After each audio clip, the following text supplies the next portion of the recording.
Hello friends, welcome to L S academy for technical education. आज की video में जानने की कोशिश करते हैं कि ट्यूरिंग मशीन आखिर होती क्या है।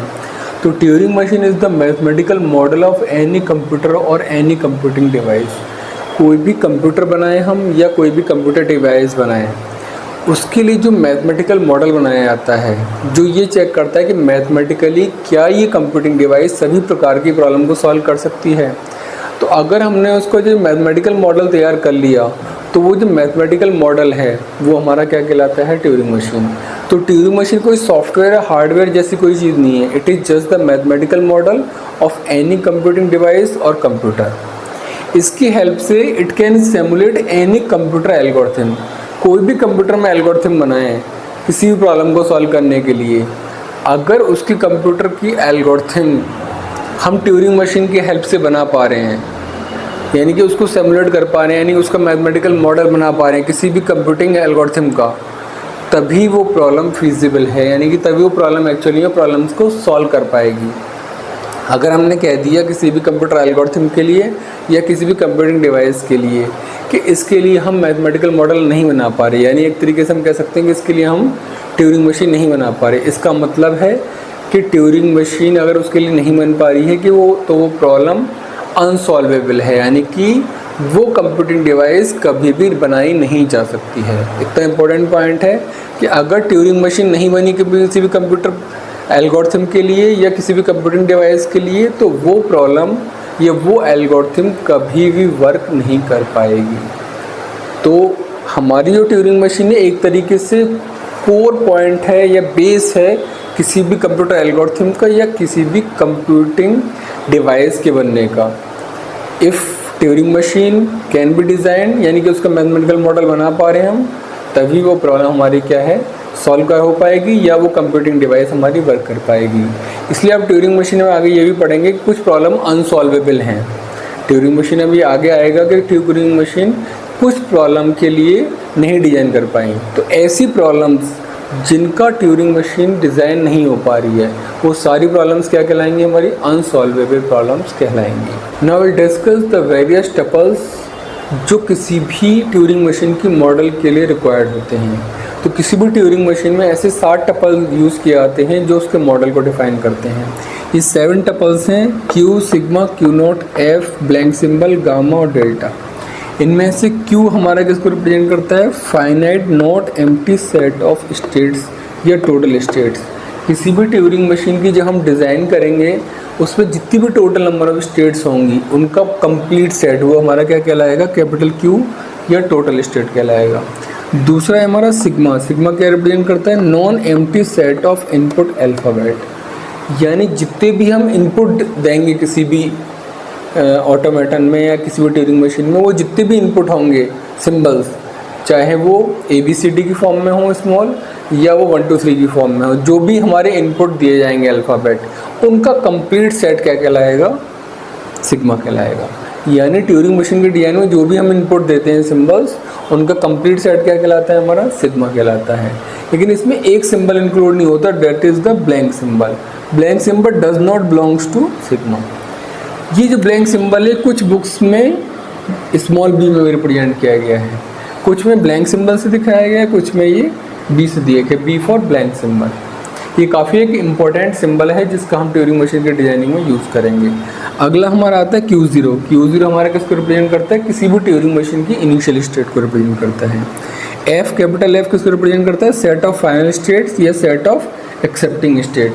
ट्यूरिंग मशीन जहाँ पे जाके किसी भी स्ट्रिंग को एक्सेप्ट करेगी या वो फाइनल स्टेट पे पहुँचेगी, वो हमारी क्या कहलाती है, F से रिप्रेजेंट करती है, सेट ऑफ फाइनल स्टेट से। अगला है ब्लैंक सिंबल। ब्लैंक सिंबल के बारे में हम ऑलरेडी आपको बता चुके हैं कि ये वाला सिंबल किसको रिप्रेजेंट करता है, ब्लैंक सिंबल को। इसके अलावा नेक्स्ट आता है गामा। गामा जो रिप्रेजेंट करता है वो किसको रिप्रेजेंट करता है, ये जो हमारा सिग्मा है और ये जो ब्लैंक सिंबल है। सिग्मा में क्या था, हमारे सारे इनपुट अल्फ़ाबेट थे, जो भी 0 1 2 3 4 आपके न्यूमेरिक नंबर हैं या स्मॉल ABCD जो भी इनपुट्स हैं।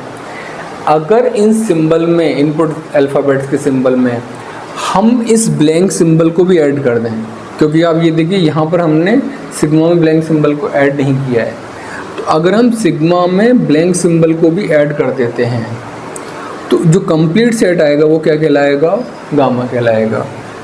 तो ये कहलाता है टोटल टेप सिंबल्स, यानी जो भी हमारा इनपुट टेप होगा ट्यूरिंग मशीन में उसमें क्या होगा, इनपुट अल्फ़ाबेट्स होंगे प्लस एक एडिशनल सिंबल होगा आपका ब्लैंक सिंबल, और जो कंबाइंड सेट होगा वो क्या कहलाएगा, गामा रिप्रेजेंट किया जाएगा, यानी कंप्लीट टेप सिंबल जितने भी पॉसिबल हैं टेप पर।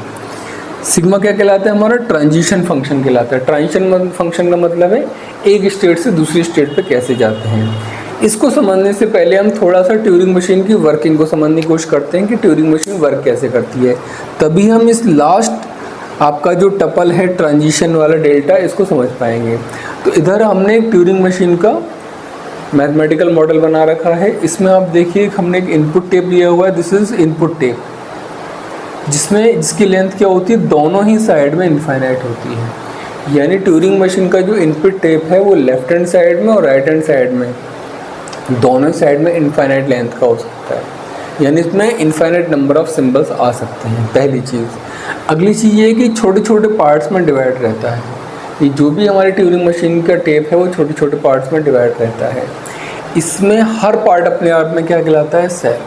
तो जो भी छोटे छोटे इसके अंदर पार्ट्स बने हुए हैं, जिसके अंदर हमने सिंबल्स लिखे हुए हैं ए बी सी वगैरह, वो हर पार्ट क्या कहलाता है, छोटे छोटे जो पार्ट्स हैं हमारे, ये कहलाता है अपने आप में सेल। तो ये जैसे हमारा एक सेल है, इसी तरीके से अगला सेल है, ये अगला सेल है, तो ये सारे क्या कहलाते हैं, सेल्स कहलाते हैं।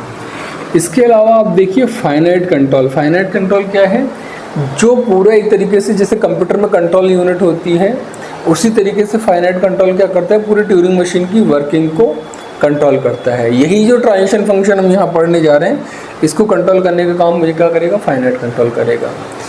ये किससे कनेक्टेड रहता है, इनपुट टेप से किसके थ्रू कनेक्टेड रहता है, रीड राइट हेड के थ्रू। यानी फाइनाइट कंट्रोल इनपुट टेप से रीड राइट हेड के थ्रू कनेक्ट रहता है। रीड राइट हेड मतलब एक ऐसा हेड जो कि रीड भी कर सकता है और जो राइट भी कर सकता है। अभी तक जो हमने पढ़े थे जितने भी टेप्स, वो नॉर्मली रीड के लिए थे, चाहे फाइनाइट ऑटोमेटा में हो, चाहे हमारा पीडीए वगैरह में हो, पुश डाउन ऑटोमेटा में। ये क्या करता है, रीड और राइट दोनों को काम करता है। और एक और इम्पोर्टेंट पॉइंट जो लिखा हुआ है, इट इज़ बाई डायरेक्शनल। ये रीड राइट हेड इधर भी मूव कर सकता है लेफ्ट में, इधर भी मूव कर सकता है राइट में। तो जो हेड है इसमें क्या है, बाई डायरेक्शनल है, ठीक है। अगली चीज़ आप देखिए कि इसमें जो सिंबल्स लिखे हुए हैं A B C D A B, ये सारे सिंबल्स किस में आएंगे, सिग्मा में। यानी सिग्मा में हमारा क्या आ रहा है, sigma equal to A B C. Sigma में हमारा ए बी सी और एक सिंबल डी, सिग्मा में हमारे 4 सिंबल्स आ रहे हैं, ठीक है। इसके अलावा यहाँ देखिए ब्लैंक सिंबल है, यानी इसके लिए गामा क्या होगा, गामा इक्वल टू होगा ए बी सी डी और ये ब्लैंक सिंबल, ठीक है। ये हमारा गामा हो गया। अब आता है कि इसमें ट्रांजिशन फंक्शन कैसे काम करेगा, ये वाला ट्रांजिशन फंक्शन। तो अब आते हैं इस पॉइंट पर जो हमने आपको बताया था, जो लास्ट हमारा टपल है। ट्रांजिशन फंक्शन क्या कहता है कि प्रेजेंट स्टेट में, प्रेजेंट स्टेट का मतलब है कि ये जो फाइनाइट कंट्रोल है ये किसी एक स्टेट क्यू में है, मान लीजिए क्यू में, इनटू गामा। गामा का मतलब है कि ये पूरे टेप से, जितना भी टेप दे रखा है, इससे कोई भी सिंबल रीड करता है। गामा का मतलब क्या है, इनपुट टेप सिंबल। जो भी टेप है इसमें से कोई भी सिंबल रीड करता है। कौन सा सिंबल रीड करेगा, जिस पे ये टेप की रीड राइट हेड होगा। जैसे अगर हम यहाँ देखें तो इस समय रीड राइट हेड क्या है, डी है। रीड राइट हेड कहाँ पर है, डी पर है, स्मॉल डी पर। यानी गामा की वैल्यू क्या है इस समय, गामा की वैल्यू है इस समय डी, ठीक है। और किसी भी स्टेट में, किसी भी स्टेट क्यू में कोई भी सिंबल गामा पर रीड करने के पश्चात ये क्या करेगा, एक तो नेक्स्ट स्टेट में जाएगा। यानी ये जो क्यू स्टेट में डी सिंबल रीड कर रहा है, तो किसी भी एक नई स्टेट क्यू डैश में ही जाएगा। जो जनरल ट्रांजिशन डायग्राम है वो क्या होता है, क्यू डैश में गया इनटू गामा। गामा क्या लिखा हुआ है, आउटपुट टेप सिंबल। भाई इसने रीड क्या किया था, सिंबल डी रीड किया था, लेकिन जब ये ट्रांजिशन करेगा, नई स्टेट में जाएगा, तो ये क्या करेगा, इस इनपुट सिंबल डी को किसी दूसरे सिंबल में कन्वर्ट कर देगा, ठीक है। हो सकता है ये डी लिखा हुआ है, इसको ये किस में कर दे, ई में कन्वर्ट कर दे, डिपेंडिंग अपॉन द किसके लिए ट्यूरिंग मशीन यूज़ किया रही है और क्या पर्पज है उस समय। लेकिन ये क्या करता है, रीडर हेड जिस सिंबल को रीड करता है उसको ही ओवरराइट कर देता है। तो उसको इसने क्या कर दिया, ओवरराइट कर दिया नई स्टेट क्यू डैश में जाकर।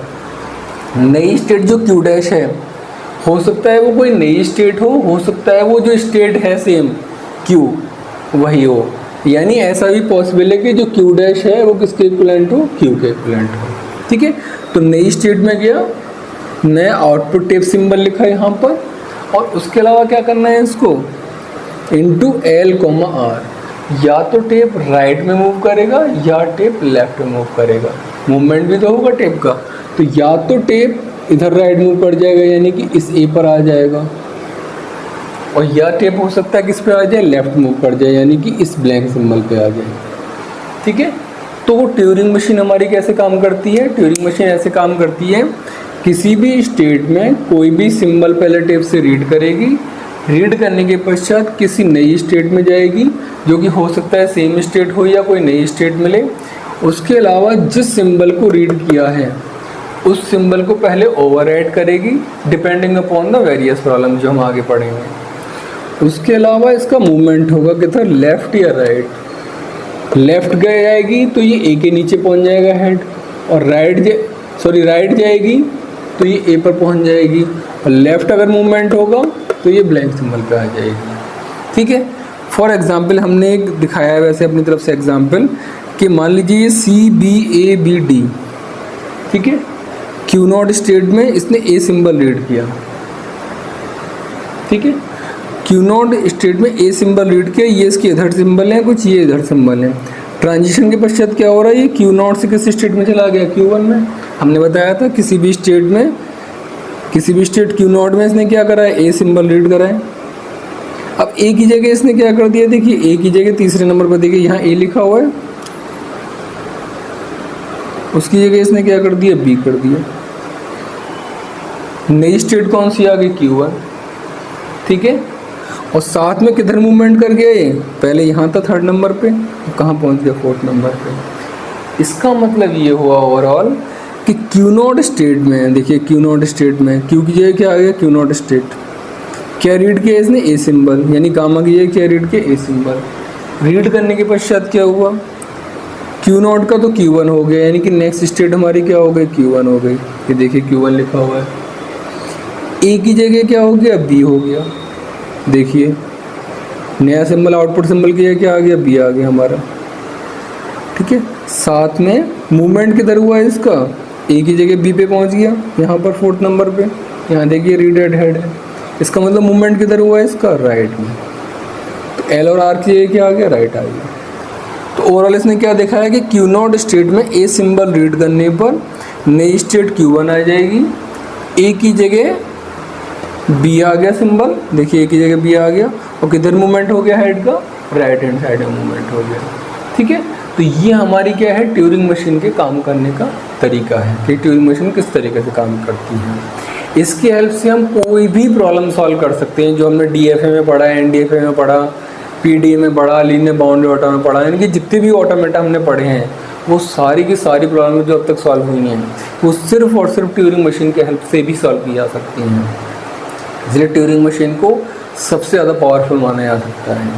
हम कह सकते हैं एक तरीके से कि अगर ट्यूरिंग मशीन किसी प्रॉब्लम के लिए नहीं बन रही है उसके लिए, यानी ट्यूरिंग मशीन उसका मैथमेटिकल मॉडल नहीं बना पा रहा है, तो प्रॉब्लम कभी भी सॉल्व नहीं हो सकती है। तो आई होप आप लोगों को क्लियर हो गया होगा किस तरीके से ट्यूरिंग मशीन वर्क